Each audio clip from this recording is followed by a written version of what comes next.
But look, honestly, if you zoom out even a little bit, all this stuff is so underhyped. Like you can't hype it enough, right? I mean, it's just like it's just amazing. It's incredible. This technology works really well. It affects so many industries. People are like maybe disappointed that like it didn't solve every single one of their business problems like right now. And it's like relax. Like obviously it will soon. Just wait. Just wait. Yeah, wait a month. How did the best machine learning practitioners get involved in the field? What challenges have they faced? What has helped them flourish? Let's ask them. Welcome to Learning from Machine Learning. I'm your host, Seth Levine. Hello and welcome to Learning from Machine Learning.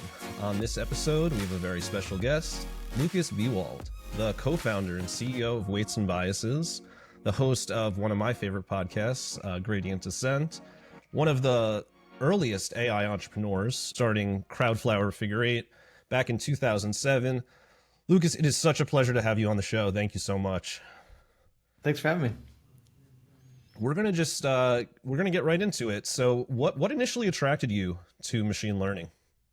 I was always interested in AI generally. Like, even when I was a kid, I think I really like to play games. And so I thought a lot, I would try to program, my own kind of like rule-based systems to win at like Connect 4 and stuff like that. So I was thinking about that a lot. And, my dad actually read me that book, Gödel, Escher, Bach. And I didn't understand much of it at all, but it has these great like parts where there's these like sort of stories. And so the stories are pretty compelling. And then I think, with that kid mind, I was like, AI does seem like humanity's last project and kind of the most interesting thing you could possibly work on. And then I went to Stanford and I actually reached out cold to Daphne Kohler, who was kind of a young professor there at the time, and asked her like, what I should do. And she's like, okay, take my class in machine learning. The class was so much fun because it was kind of like the fun parts. And actually the best part of the class was this kind of reinforcement learning piece where you train a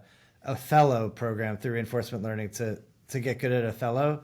And from that point I was hooked because that's actually Othello's a really satisfying reinforcement learning project you could even do back then where I kind of watched that program, over a few nights basically go from terrible where, it couldn't beat anyone to just like, crushing me every single time. And actually it's funny, I got way better at Othello playing that game. I've actually never lost at Othello since training that computer because the computer's kind of teaching me how to play towards the end of it. Although I've never played like I don't know, professional or like, skilled Othello player. But yeah, I mean, that was like the point where I got like, really, really kind of hooked on it. And then it kind of went through like a sad part. So I started doing research with Daphne. I kind of thought, okay, maybe, I want to be like a professor of this, but this is back in like 2004, 2005. There really was not a lot of stuff working. I mean, Google was like working really well, but a lot of that was kind of like PageRank and,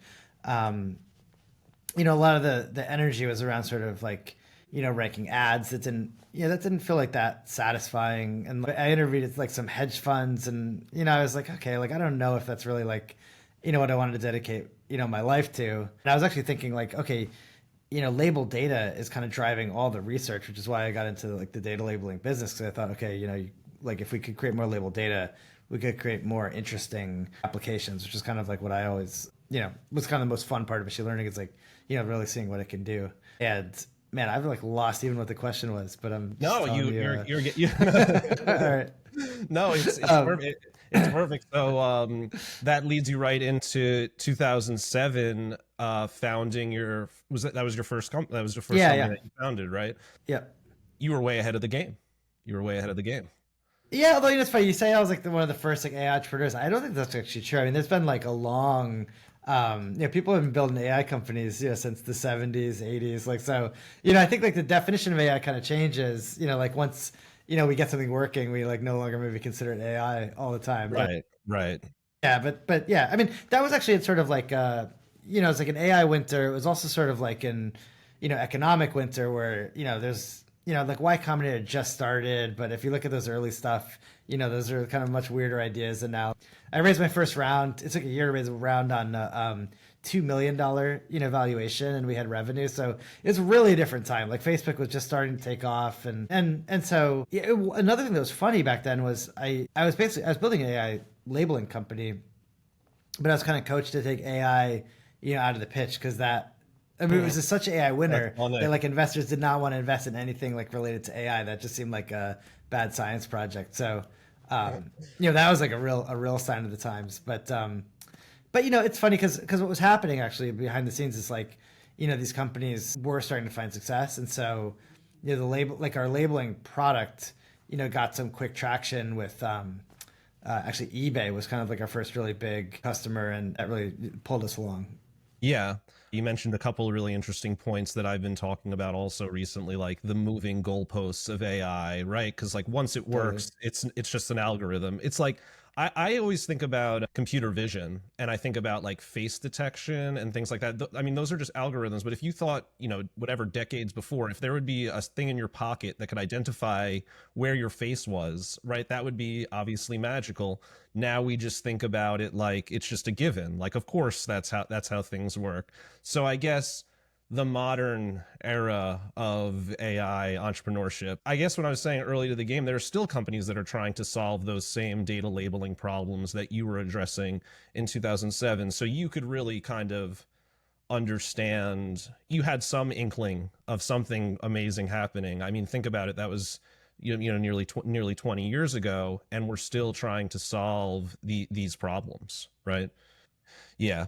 I usually ask, like, was there a moment that convinced you that this was the field that you wanted to build your career in? But it sounds like it was pretty early on, or was there something later that happened where you were like, yeah, this is definitely what I want to be doing?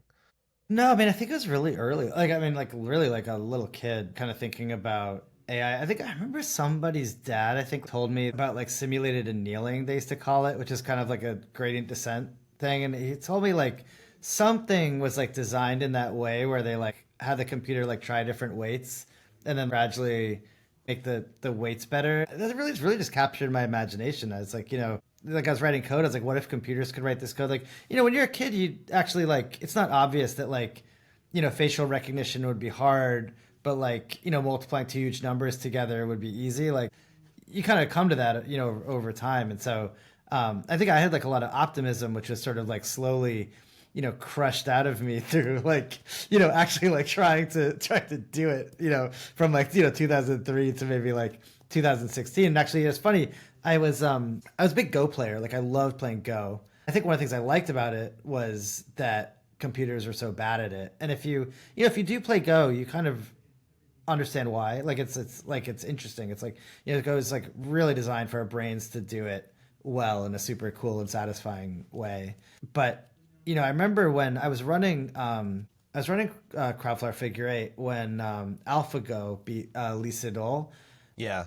I mean, because I'm like a huge Go fan, I was like actually, I was like watching those games live and like, watching the commentary and really thinking about it. And it was like, I actually had not really paid attention to the advances in deep learning. Like at that point, if anyone was ever like, hey, we have a new algorithm that does things better, you just have like huge skepticism because people kept saying that. It wasn't true, especially in like the entrepreneurial space. It's a good pitch, but it's actually like generally not true. So I was like super skeptical that, AlphaGo was going to beat Lee Sedol. And then, when it did, I was just like, oh my God, like this is like, that's kind of what made me realize like, okay, I need to, kind of get more technical again. And I was like, look, and that's like how I ended up, doing an unpaid internship at OpenAI. This is like very brief and wasn't on their payroll or anything, but I was like, I just need to go somewhere where people are doing the latest stuff and work with them because running a data labeling company, you work with like AI customers, but you're not really doing a lot of AI internally. So I kind of was, it's funny. I was like,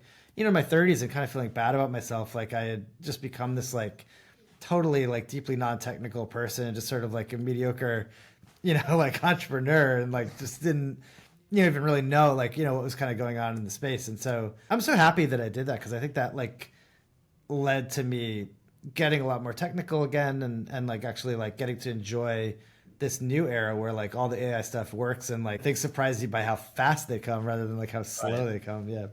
Yeah. going back to the point that you were making earlier, it's like back in whatever, say the mid 2000s, when you didn't want to say AI in your pitch, thinking about what that's like now, where every single entrepreneur, whether it is AI or it's not AI, they'll just say it. It's become more of like a marketing term. And then, yeah, the other point that you're making with Go, that's like one of the main stories in the book Genius Makers. And they talk about that like moves Yeah, and yeah, yeah. something.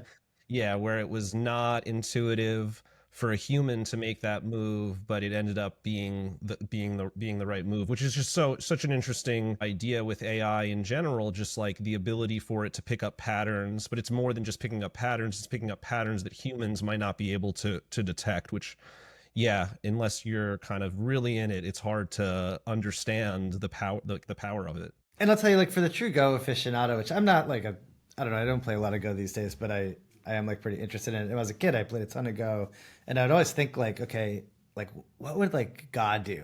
You know what I mean? Like I wish I could know because it feels so weird. It's like the kind of optimal first move is like the 4-4 point or maybe the 4-3 point, which is just like it's not the center of the board, it's not the edge of the board. It's just like yeah, I'm kind of like okay, and then it's debated like it's like 4-4 better or 4-3 better, and all these openings.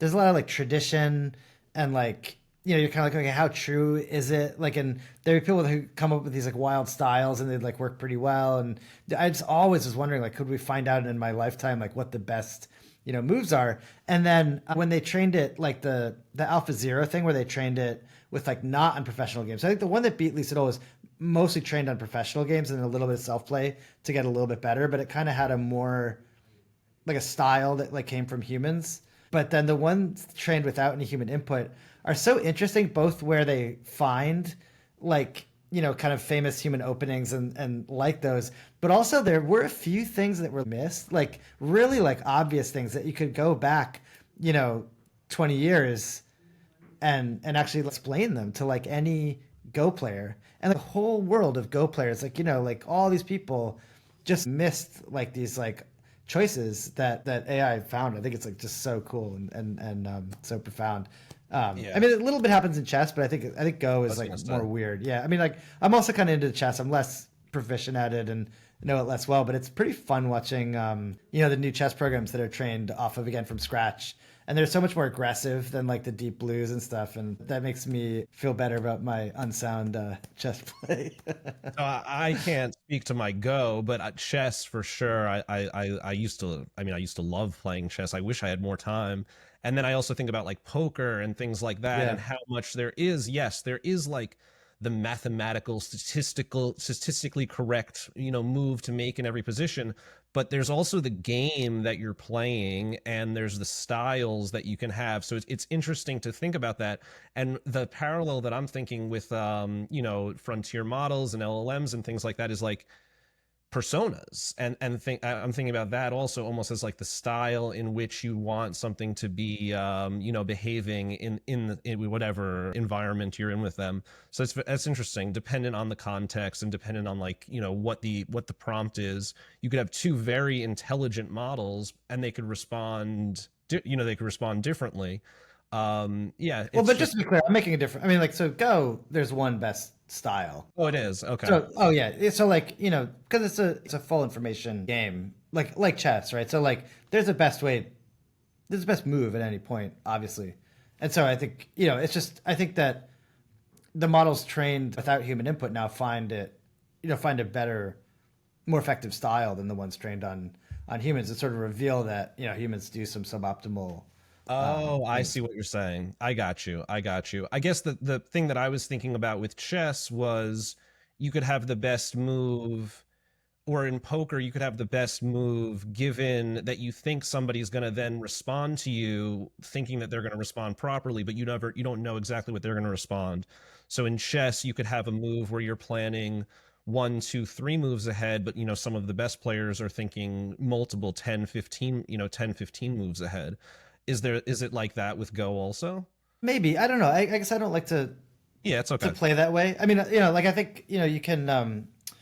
I think generally like relying on your opponent to make a mistake is a dangerous mindset. So what I'm talking about is the programs that try to play optimally. I know that I think chess programs sometimes like they try to train it to play like a human and, make mistakes like a human. And I'm sure you could, take advantage of human tendencies like more effectively and like crush them even more like thoroughly. But I think I think these programs, beat humans 100% of the time, and like by just playing optimally too. So, um, Yeah, it's pretty amazing how how fast that has happened. I mean, like, I guess, decades ago, people, I guess there were a lot of different feelings on the matter, but these sorts of games, yeah, the machine can win in all of these now.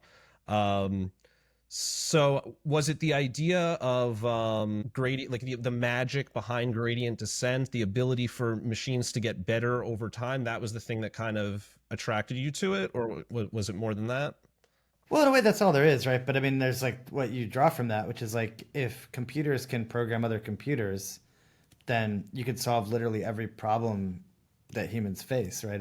I just think when you have that like sort of recursive ability, to automatically improve algorithms, I think that's just the most powerful technology that you could possibly build. It sort of subsumes every other endeavor that you might try.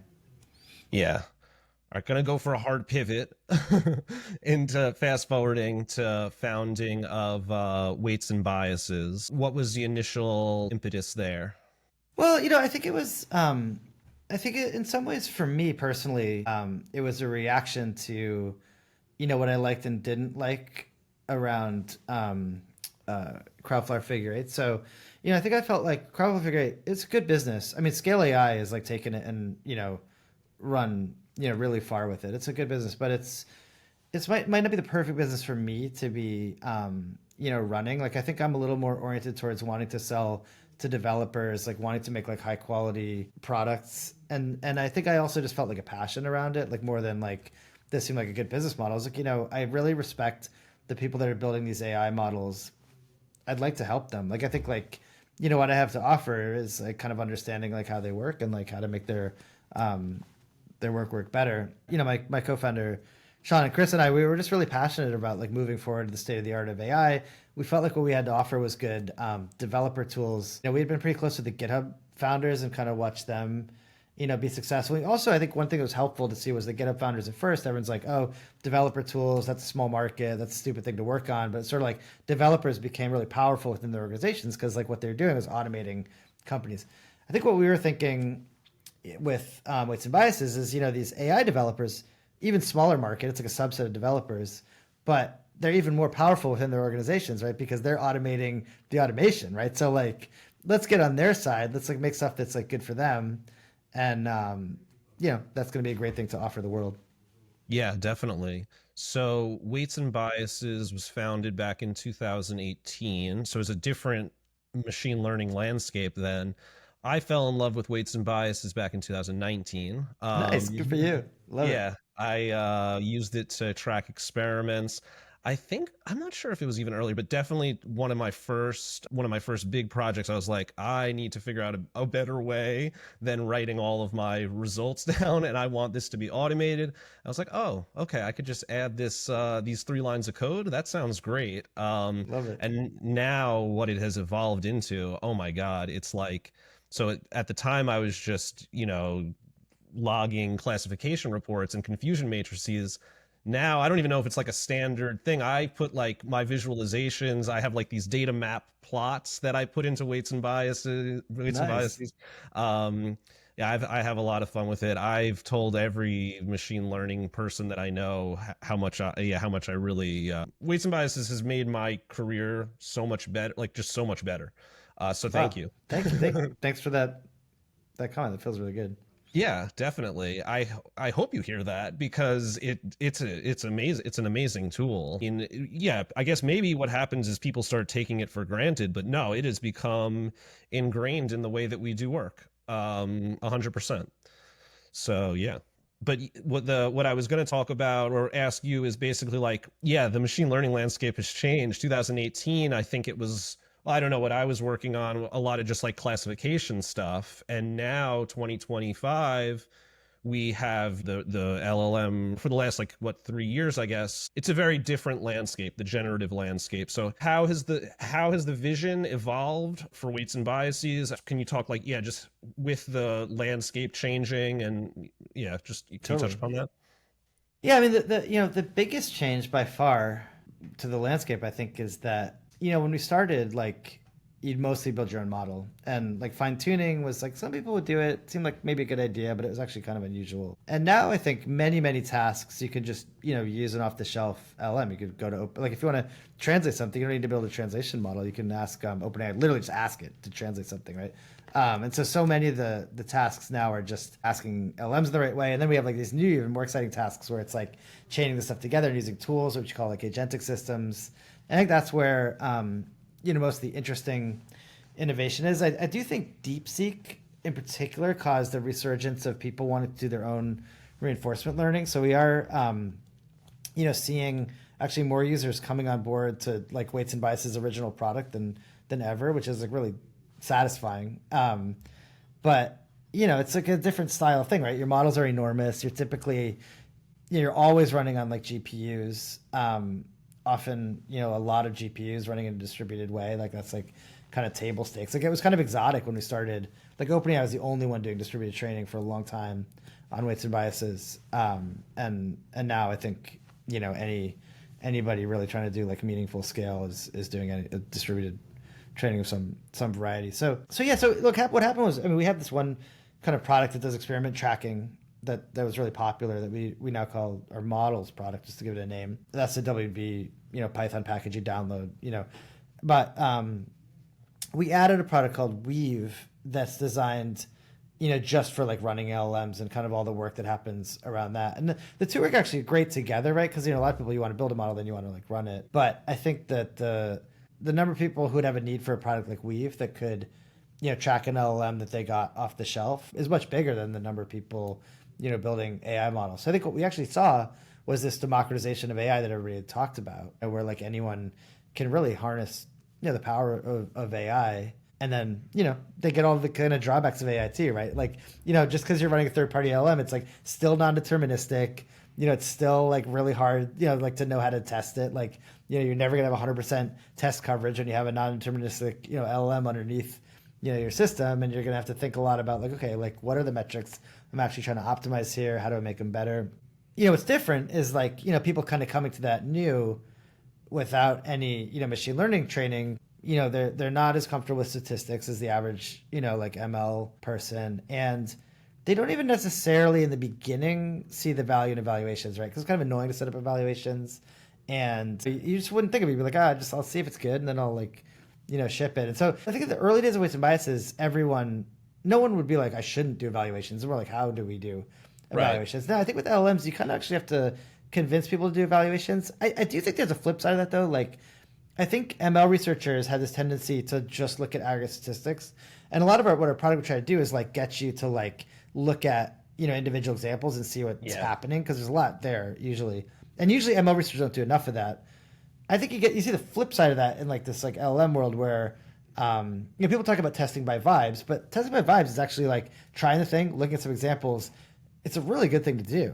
So now that happens enough, maybe too much, and there's not enough look at the aggregate statistics because it's like vibes will get you really far. Vibes is really good at keep preventing you from doing crazy things and having like these horrible like deployment stuff. If you're trying to like nudge an accuracy higher, which is kind of where every project ends up, and you want to get like from 69 to 71% accuracy to 73 to whatever, that's where you actually really need evaluations because you can't kind of make like incremental steady progress without clear metrics that you're improving. Yeah, 100%. So I guess a couple of things. Yeah, so I loved when you guys came out with tables. I thought that was really cool because I was able to, in weights and biases, actually look and group my data and find and see particular examples. And I've used Weave. Weave is so cool. Some of the things that I really like about it is the tracing. So when you have, say, like multiple LLM calls, you have, certain tracing. And what I really like is that you can see where what parts of the code were touched with that area. And I haven't really been able to get that sort of detail anywhere else. So that's one of the reasons why I like using Weave. And then yeah, just to get into like evaluations, I think people, the hard thing is it's very hard to evaluate generative outputs. What makes a summary, one summary better than another summary? And you have to sort of think about different criteria of what it's going to be on. And then to go into your point, yeah, like you have to have a robust evaluation system, because anytime you're making any kinds of changes into this system, whether it's prompt engineering or whether it's using a new model, whatever, changing hyperparameter, whatever you're doing, there are always trade-offs that happen. And if you don't have a robust way of evaluating it, going from something that, oh, it looks good, like, oh, I think it's good, I tried it out on 10 prompts, I tried it out on 10 examples, it looks good, compared to like, oh no, like I need to get this performance up from 75 to 85. Any change that I'm making, I have to make sure. So what I've been doing is I just keep building my evaluation set, right? Just I get it done end to end, and then I'll test 10 things, and then I'll make sure it still performs on those 10 things, and it'll be 20, 30, 40. And then like all of a sudden you're like, whoa, I have like 150 things that I'm testing on this thing. All right, it's still not going to capture everything when I bring it to, when an actual user uses it, because you can't ever. You have to continue to just kind of figure out, how your users are using your model. But at least I understand there's no regressions in some of the capabilities that I wanted it to have from the get-go. Totally. So I think LLM observability is really hard. It's a challenging problem, and it's hard because I know what it's like from your perspective. What Weights and Biases does is it's a general tool that can be applied to specific problems, but which I guess is a lot of software, obviously, but particularly for something where there's just no real rule book. There's no like, oh, like check the F1 score, for like traditional machine learning. It's not that simple. So it's hard to know what to observe when it's unclear exactly like what people want to be building with it. So that must be very challenging. I'd say. I don't know. How do you deal with that? Like where the goals of the people using your product are evolving so fast. Is that something that you think about? Totally, yeah. I mean, I think it's exciting. It's like, I think the entrepreneur in me gets like really excited. I think it's, it kind of favors smaller companies in a way, right? Like when you need to like really iterate quickly. So I think like one of the funny challenges that I find myself in is trying to, make like, 250 plus person company, recently acquired by 1,000 person, company, like just keep like, iterating quickly. Thank you. Thank you. Yeah, like I think we have to move really fast, and we have to like listen really carefully to like, what people are doing. But I think like, you don't also you don't have to solve every problem, right? So like, I think we talk to our customers all the time, and we like look at their workflows, and you see like, okay, people want to make these like small sets they can quickly look at. Like LM as a judge is like a really popular strategy. There's different kind of patterns around that. There's also like, making sure that like users can actually like, populate the feedback back into Weave. And there's often like, sets of data where it's just like you can never like get this one wrong. Like we never want like anything bad about our brand, or like we don't anything like sexual in our result. Like so you get like what ends up happening. I think in the same way that like we kind of know that we were dealing with like a serious like ML company when they'd have like thousands of metrics, right? Because you sort of like over time you just get more and more metrics that you're like tracking around whatever you're doing, because it's like in some sense you're always optimizing one number, but nobody really thinks like that. Like they want to see all the different things that are happening because they don't really know that what they're exactly optimizing, so they want to look a lot. I think the same way is like with evals, where it's like over time there's all these different considerations that you have to of what means good, and so you start adding more and more evaluation sets. And so I think that's where things move. And like we don't have to do everything for you. We want to do the most like helpful stuff, but I think a lot of people should be writing their own evals. There's a lot of great like third party open source evals libraries that we try to support really well, and we also try to make like it work easily out of the box so people can at least get like a taste of the power of what we have.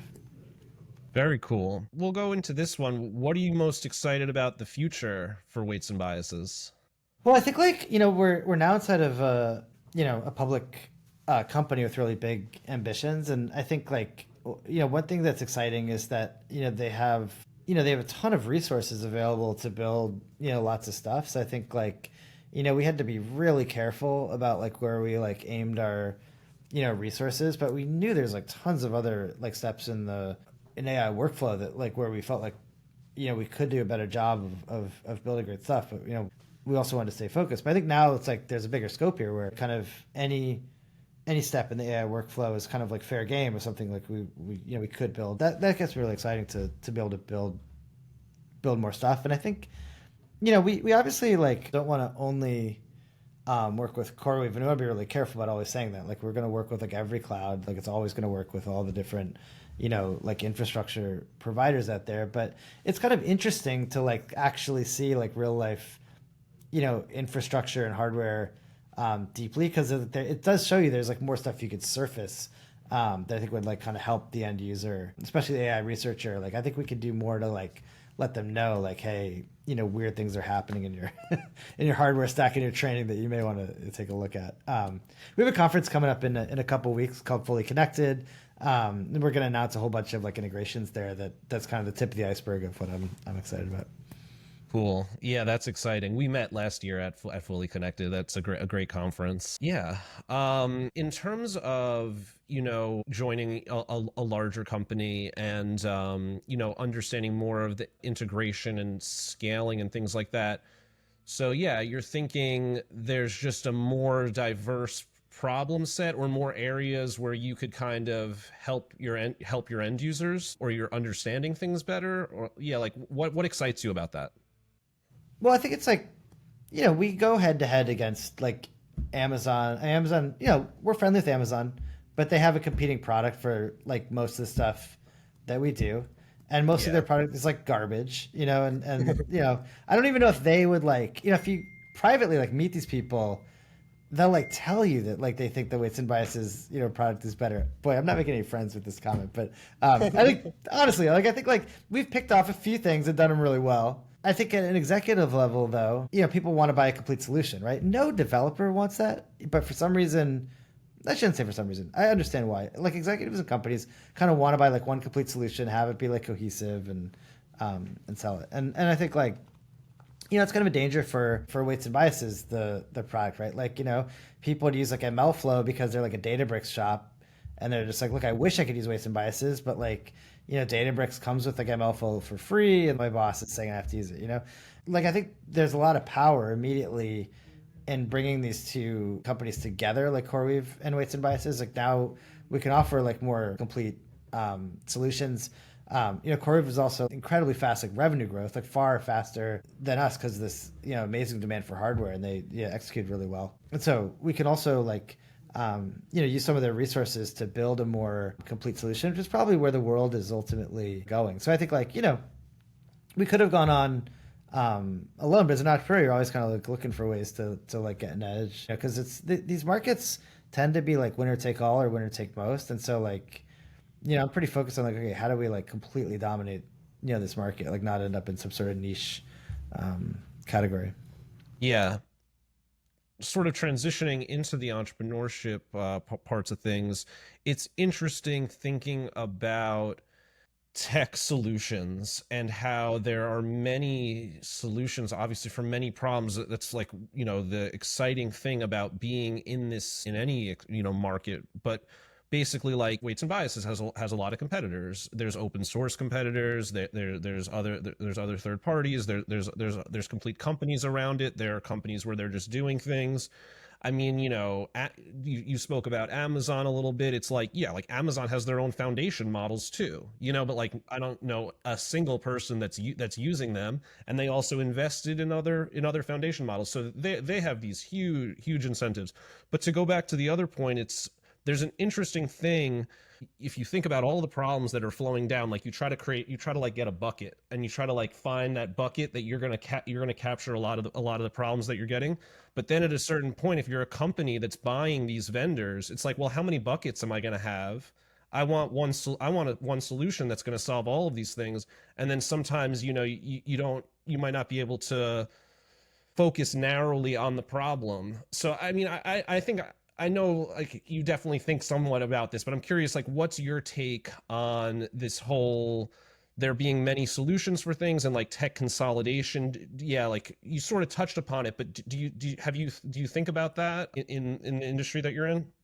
Yeah, totally. I mean, I think what like markets tend to do is like when there's some like new problem and you need new capabilities, I think that tends to favor smaller companies, right? So you get this kind of Cambrian explosion of different options, and then the sort of biggest ones tend to consolidate. And so I think we're kind of seeing consolidation of like some stuff. Like I think like there's a time when like ML ops was like all the rage, right? You don't like hear about that anymore. I think that's like definitely like kind of consolidating market. But then there's like also a lot of new like LM functionality around like I don't know like routing. Like how many companies need like a router today? Like probably not a lot. Like will they need a router in the future? Probably most will want one, right? So that's like a really interesting category of thing, and there's a bunch of companies there, and I think there'll probably be more, and then over time there'll be less, right? Because like maybe that's not really like a standalone business. I'm not sure. Maybe the ones that are doing it will sort of expand into other categories. I think that's just sort of like life and technology. But I think with AI and the speed of innovation, it just happens like way faster than it used to. Yeah. I think I'm stealing a question that you ask your guests.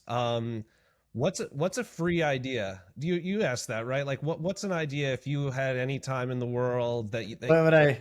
Yeah, it's funny. I feel like I ask it more like in a non-commercial um, context where I'm actually just kind of curious, like, because I always think it's like, okay, if I'm not doing this, like, what would I like really do? It's a good question to ask yourself. Kind of what's interesting yeah. out there. Like in terms of, I mean, startup ideas, like, man, it's like I don't know. It just seems like such a fun time to be an entrepreneur right now because I feel like I mean this is not like a secret, but like you take this into like any like application and it just like still blows people's minds, right? Like people just do not connect the dots between LM generally and LM applied to like a particular problem people have. And so I'm just seeing like all this like success in that and enthusiasm. I think people kind of think they're late. Like my friends will talk to me and be like, "Oh, am I too late to this?" Like, "No, man, you're like still early. It's amazing." Just Right. like I think LLMs applied to anything is probably probably like a good idea, honestly.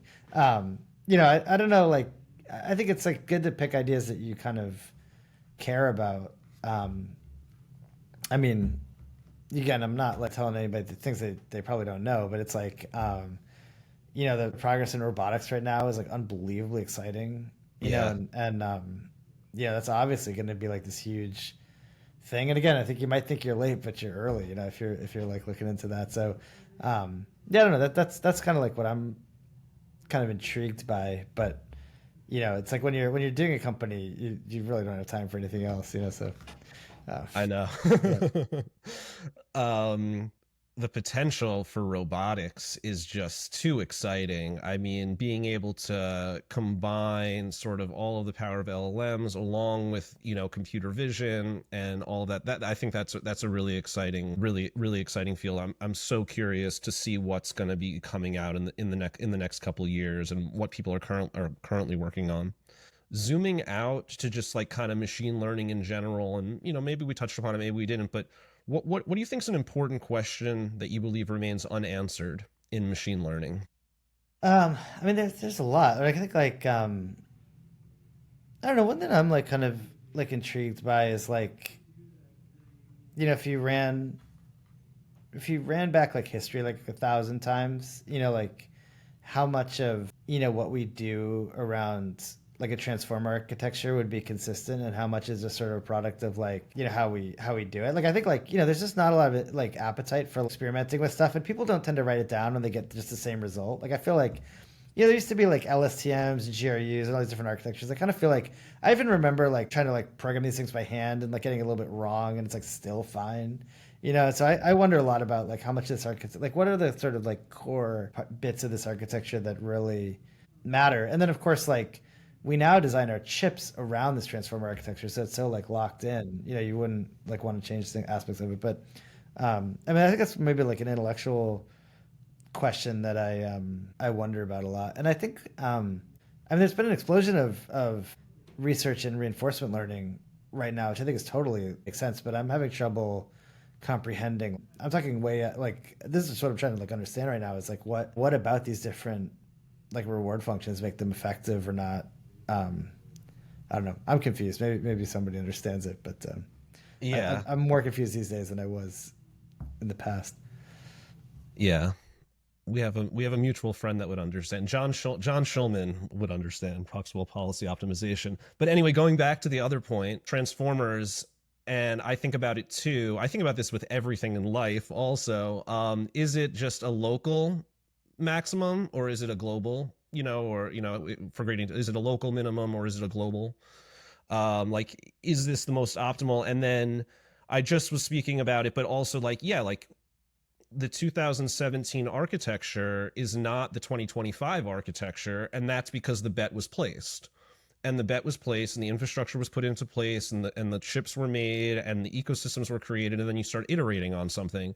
And if you make a choice and you iterated on it for 8 years, and you start to solve all of those problems that people were having, it's like you're going to get it to a place where it's really good, and then we are seeing that we're probably going to hit a ceiling. But I think that already it's unlocked so much. It's unlocked so much, and just like what going to your previous answer, just applying LLMs anywhere is you're gonna be able to get value. So it's gonna be very interesting to see sort of what happens. This is another one that I like to ask. How do you view the gap between the hype and the reality of AI? Yeah, I don't know. Okay, so like hype is tricky because I live in San Francisco, and I don't really know like the level of hype like out in the world. Like it seems like very like uneven. Like I'm always kind of surprised what like resonates with my friends, in other geos and not. But look, honestly, if you zoom out even a little bit, all this stuff is so underhyped. Like you can't hype it enough, right? I mean, it's just like it's just amazing. Like It's incredible. this technology works really well. It affects so many industries. Like people are like maybe disappointed that like it didn't solve every single one of their business problems like right now. And it's like relax. Like obviously it will soon.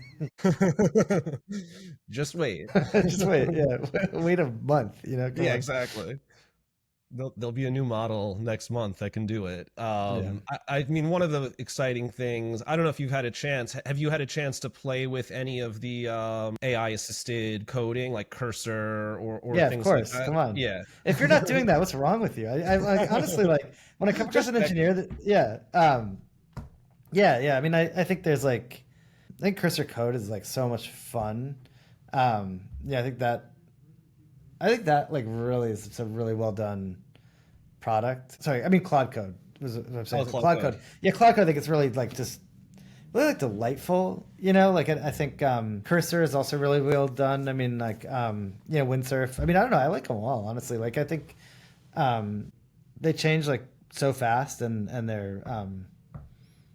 they're just like awesome. Like it's funny. I'm coming into CoreWeave and they like for them like Kubernetes they like know it so well and I'm just like they're like, oh, here's some machines, but it's just like a Kubernetes cluster. I'm like, oh man, like I never learned how to do this. And so I just started asking like Cursor, like, hey, just like deploy my stuff like into this Kubernetes cluster, and it's just sort of like, okay, like has a couple questions, and then it's just like firing off jobs. I'm like, yeah, It's I amazing. love it, yeah. And then meanwhile, my daughter, we use like Claude Code together to just like vibe code like weird games, and I was like, I tried with Claude Code. I mean, this is like so going to be so dated in a few months because everyone will knows. But I was like, hey, like, can you like deploy this so my daughter can show it to her friends? And it's just like, oh yeah, make a Netlify account and I'll like put the like the app in there for you. And it really did like in one, like one script. It was so cool.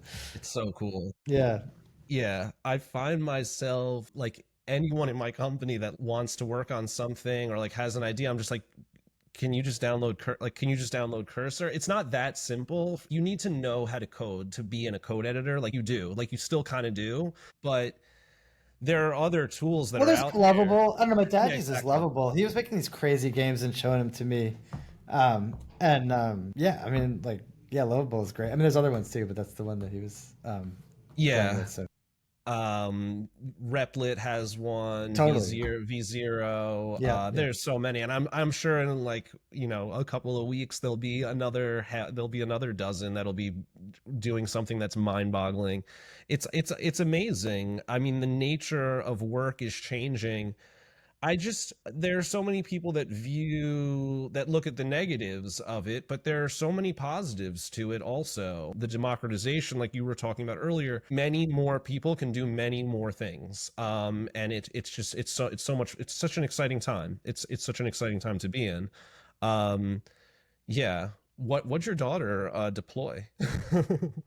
I'll send some links. I mean, weird. I mean, she's 5, so the mind of a 5-year-old is like a I weird, mean, weird place, you know. So yeah, but that's so cool. That's so yeah, cool yeah. that she was able to do it.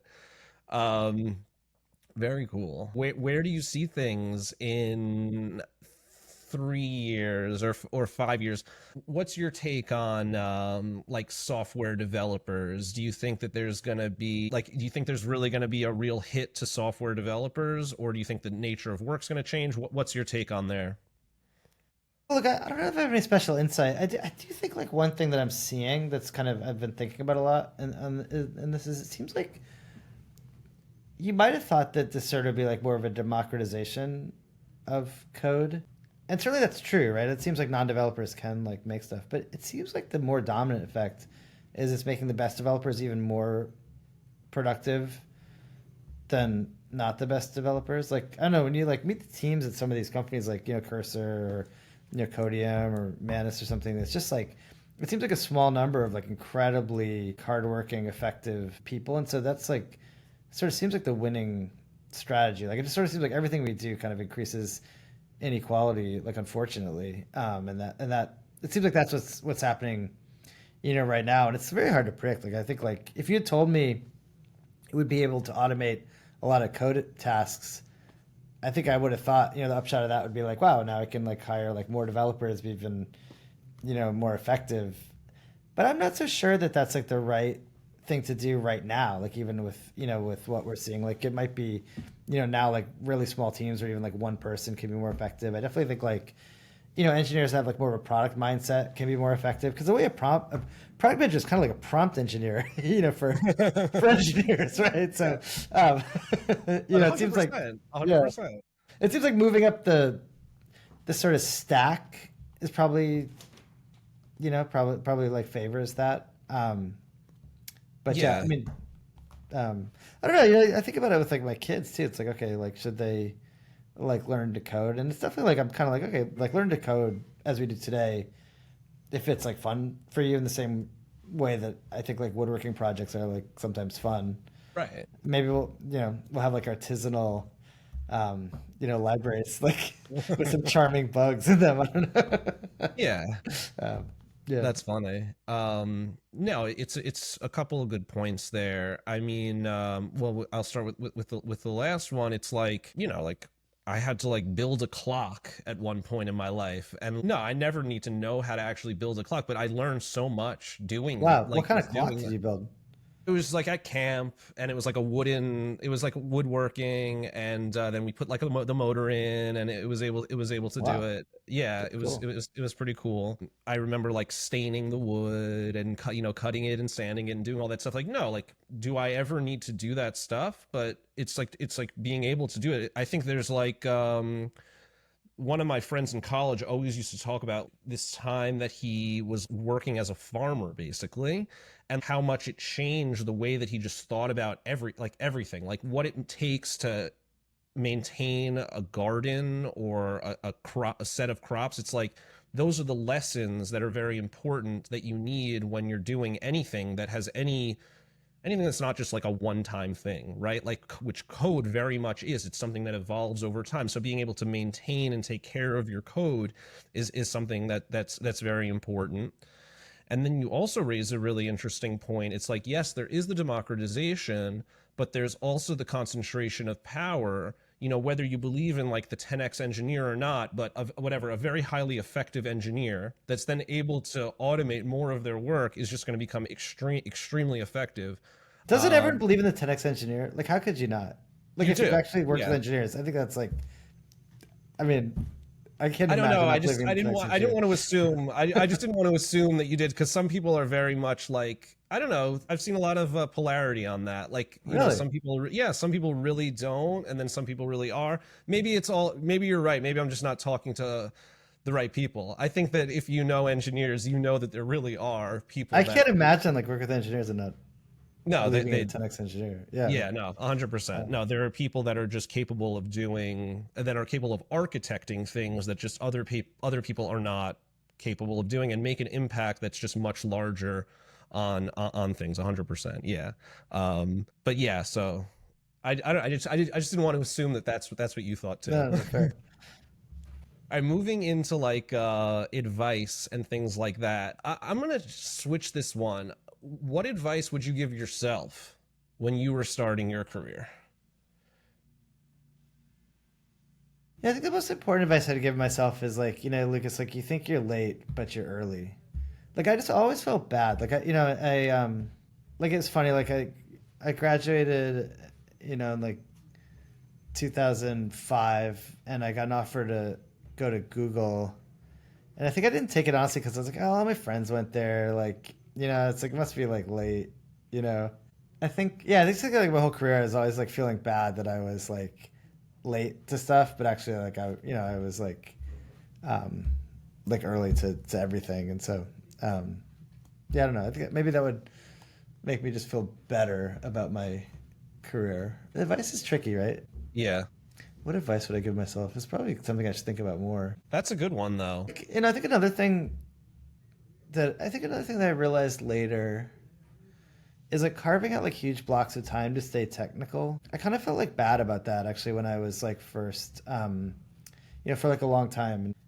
I felt like it was sort of like I had these coaches, like executive coaches, and like, look, if you go off for a week, you need to like come back with like something you produced and like a message to come. Like you can't just like disappear for a week, and then it's like fuck it, like I can disappear for a week, like if like because I would go on like paternity leave and I would come back with like so many ideas, and Oh, like you can't yeah. really concentrate on paternity leave, but it's like I think like staying technical is gonna like be like lots of ideas. Actually, I met the new Relic CEO, and he was running a public company at the time, and he was like, I spend 1 week a month just like basically by myself or with the smaller people just like writing code, and that like it was pretty inspiring.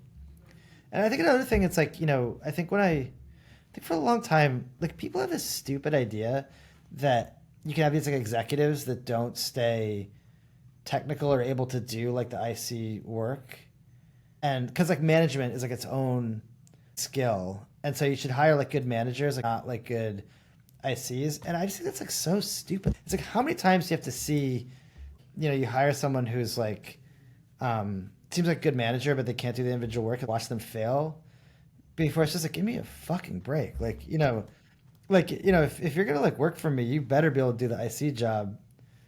And like I do not know how companies function without that mindset. I'm just like baffled. I thought maybe it's just like me, but I actually just think there's like a lot of bad executives that just kind of like keep their head down and somehow keep like shuffling around. And like you see like VPs of engineering that are pissed if you like ask them to like code in an interview. And it's come on, I'd be like, I'm excited. Excited. If you gave me like a leak Yeah. code Google code interview, I might not be like awesome at it, but I would be like pumped. Yeah. CoreWeave should have done Solid that problem. when they hired me. Go back to the due diligence and tell Yeah, them that yeah, yeah. you want lead code. Give me more lead code. CEO better be able to do leak code. Um, I yeah, love it. I love it. um, yeah. It's huge. I mean, getting shit done. I mean, like that's what it comes down to is you can talk about it and you can plan and you can do whatever you want, but it's like, are you able to actually execute, and are you able to actually get this done? And the amount that you can get done in a short amount of focused time is unbelievable. So you better have people around you that are able to do things.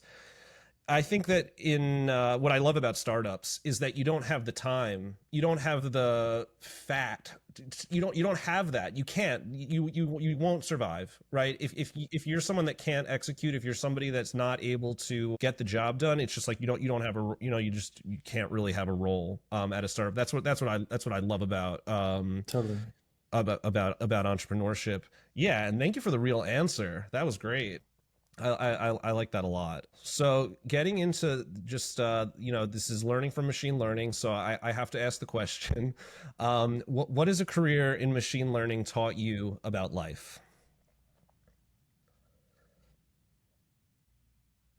Well, I think like one perspective that I have from machine learning, or one thing I think about a lot. I think when you do machine learning, this might not be true now. I think most of my machine learning was done like building and fine tuning models. This is not like the new engineer stuff. But like, I think when you're like training models, you you kind of don't know like when you should stop, like when something's like not working, like when you have an idea. So I think a lot about, okay, like when do we like pull the plug, on this thing that I'm doing? Like how much information do I like really need, and I think another thing is like the feedback loops are kind of like um, your unit of work. So I think like the faster you're like getting feedback and the more feedback that you're getting, I'm sort of like obsessed with getting feedback, whatever that means, for whatever like I'm doing, kind of getting that like quickly to try to get better at whatever that thing is. I think that kind of comes from doing machine learning, where you're just trying to get like the information on like, is this working or not, so I can like move on to the next experiment as fast as I can. Yeah, that's interesting. So going to the first one where you're saying like knowing when to stop, are you particularly talking about like you're training a model and you're iterating on it and you're like, when is it good enough to go into production, or like Yeah. when is Well, it no, more like what I was thinking of is like, okay, you have a model. There's usually like an infinite number of things you could try to make it better, like right, get more right. training data, different types, different hyperparameters, different architecture, all these different things, and you're kind of like, okay, like what should I try? And then when should I like move on to trying like the next thing? And I think I mean, it's funny. I was starting to say I think that's like affected my life, but I think only the fact that I think about that a lot kind of comes from in machine learning. You like think about it a lot, and it's like it's hard. You never really get that feedback on if you like cut that experiment short fast enough. And I think different than like more like statistical practices, you kind of need to make these decisions with imperfect information, right? Which is more like life.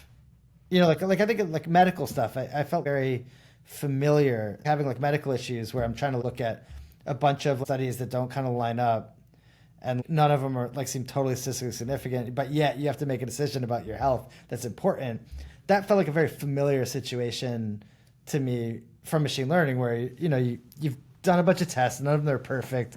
Probably there are like some bugs, in like your code one time, and like so it's like questionable, like even if you could trust it, and like so you have like a like 30 messy data points, and then you have to decide like where to what information to collect next, or to try next. I don't know. I think that's a common situation in life. I think machine learning kind of gives you a lot of practice, kind of like handling that. Yeah. But I'm not sure I would claim to be good at it. I don't know. I just you encounter that a lot, so you get that perspective. And like running a company, it's like, okay, you try some like new growth. Like it's funny, our head of growth, it was actually, she was a machine learning person, and it was like interesting to watch her. You kind of think in that sense. It was like Lavanya? Lavanya, yeah. So her growth stuff felt a lot like machine learning, where it's like, okay, we're gonna run these like 10 experiments. We're gonna like try to like cut them off with like imperfect information, get the 11th experiment in there. It kind of made me realize it was actually a really similar thing to trying to find the best ML model for some task. Yeah, that's what I was going to say, is that you while in machine learning you're dealing with uncertainty, also in entrepreneurship you're dealing with uncertainty and making decisions, yeah, with imperfect information, and you can just make the best decision, in that moment. And then going into your other point, yeah, about feedback, yeah, I mean, it's crucial being able to collect the right feedback, being able to understand how people are actually using the thing that you created, and then trying to incorporate that back into the model, whether it's sometimes it's like, yeah, obviously, you could like change the data set that you train the model on, or you could change the way that the user interacts with your model, and things like that. That's great. Is there anything else that you'd want to share about that, or? Well, I don't know. I guess I was like, thinking about like you had an earlier question about like how do you, like what advice would you give yourself? And I think like one of the funny things that I've experienced in life is that you get a lot of advice that's like really good, and you just don't like do it enough, and sort of like over time you like learn to just like do that like obvious thing that you'd obviously like tell yourself, just like even to a more bigger degree than you're getting. It's like I feel like asking customers for feedback is such a funny one where like just no entrepreneur does it enough.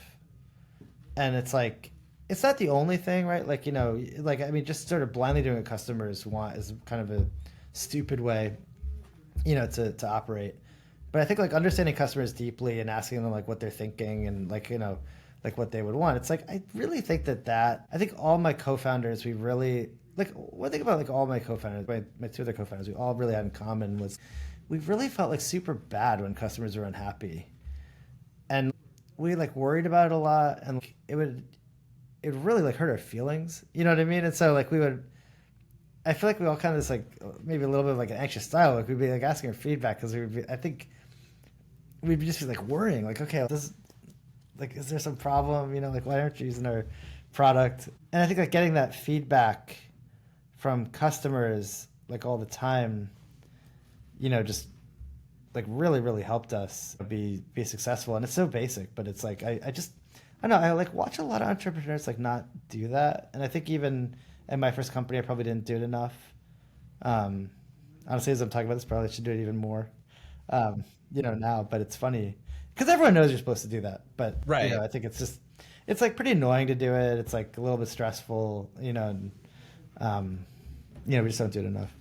Yeah. Well, you make a really good point well, you made many good points, but the point around like you don't just blindly take customer feedback and then apply it. It's the step of deeply understanding the pain and the problem and the need of your customers to then inform your roadmap and then to inform the decisions that you're making. And I think that that's where the challenge is that you can get tons of feedback from your customers, but the hard thing is to really have the empathy to put yourself in the shoes of your customers to understand what their problems are, what the incentives that they're dealing with are. I mean, I know that from my perspective, I think about the problems that I'm trying to solve, and they're often not the problems that my people who are going to pay for the software that I'm creating are dealing with. And it's that gap that makes that such a hard thing to do. Mm-hmm. Yeah, Totally. Lukas, this has been just unbelievable. I said to you offline, but you're one of the people that I wanted to get on this podcast for so long. Yeah, it's incredible. Maybe you think that you were late or whatever. You were early to the game. You've had such an incredible career, 2 successful exits, not exits, but you know what I mean in terms of your startups. It's really it's really admirable. It's really admirable, and also just the type of person that you are. It was so amazing, getting to know you a little bit at Fully Connected, and just how real you are as a person, and not the usual CEO. I really just appreciate you, so many of the things that you're doing, the incredible software that you're doing, but just the force that you are in this field. So thank you so much. It's really amazing to have the opportunity to talk with you. No, thanks, Hope. Really appreciate it. Yeah. Is there anywhere where listeners can learn more about you? Well, just go to wb.com. But if it's before Fully Connected, then they should come to Fully Connected. We'd love to have your listeners at our conference. It's a great conference. I'm in New York. I don't know if I'm gonna be able to make the trip to California this year, but I'm sure I'll be there again in the future. I would encourage, I'd encourage people to come. Lukas, man, what a pleasure. Thank you so much. I really appreciate your time. Thanks, man. On this episode of Learning from Machine Learning, I had the privilege of speaking with Lukas Biewald, co-founder and CEO of Weights and Biases. We traced his journey from programming games as a kid to building one of the most essential tools in AI development today. Lukas's career demonstrates that conviction often matters more than consensus. From surviving the AI winter in the mid-2000s to the AlphaGo moment that changed everything, Lukas reminds us that we're still early in humanity's most transformative project. He challenges conventional leadership wisdom and shares his unwavering belief that executives must stay technical. He explains bluntly, "If you're going to work for me, you better be able to do the IC job." Most importantly, Lukas's philosophy that feedback loops are your unit of work transforms how we approach both machine learning and life. His advice to his younger self cuts through common doubts. You think you're late, but you're early. In a world racing towards progress by any means necessary, this reminder couldn't be more relevant. Thank you for listening. Be sure to subscribe and share with a friend or colleague. Until next time, keep on learning.